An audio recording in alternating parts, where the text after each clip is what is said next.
आहे या मेळाव्याला राज ठाकरे, संजय राऊत उपस्थित राहणार आहेत। विजय वडेट्टीवार, शशिकांत शिंदे देखील या मेळाव्याला हजेरी लावणार आहेत। कृष्णा सोनारवाडकर आमचे प्रतिनिधी आपल्या सोबत थेट जोडलेले आहेत। कृष्णा, कशी तयारी झाली या मेळाव्याची, काय नेमकं सांगाल?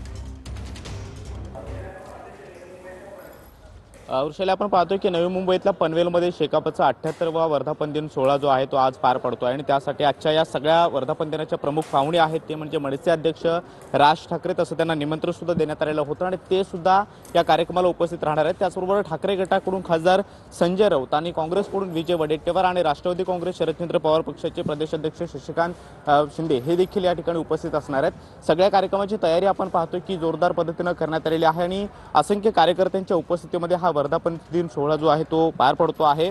मागच्या 78 वर्षांची शेकापची राजकीय वाटचाल, त्याचबरोबर या कार्यक्रमाच्या निमित्तानं काय राजकीय विचारमंथन या स्टेजवरनं होतं हे पाहणं महत्त्वाचं असणार आहे। कारण राज ठाकरे अशा पद्धतीने याच्या आधी कधी वर्धापन दिन सोहळ्याला किंवा दुसऱ्या पक्षाच्या मोठ्या कार्यक्रमाला कधी हजर झाले नव्हते, मात्र या कार्यक्रमाला ते हजर होत आहेत आणि त्यामुळे राज ठाकरे भाषणातून काय नेमकं बोलतात, महाविकास आघाडीचे जे काही घटक पक्ष आहेत ते त्या सगळ्या पक्षांचे प्रतिनिधी तर येणारच आहेत, मात्र यावेळेला वेगळे पण म्हणजे मनसे अध्यक्ष राज ठाकरे येणार आहेत आणि त्यामुळे या व्यासपीठावरून कशा पद्धतीचे राजकीय भाषणं होतात आणि वेगळ्या पद्धतीची काही मोठ येत्या काळातली बांधली जाते का हे देखील पाहणं महत्त्वाचं असणार आहे। मात्र हा कार्यक्रम 11 वाजता सुरू होईल। 11:30 ते 12च्या दरम्यान मनसे अध्यक्ष राज ठाकरे इकडे येऊन पोहोचण्याची शक्यता आहे। नक्कीच, धन्यवाद कृष्णा तुम्ही दिलेल्या या माहितीसाठी।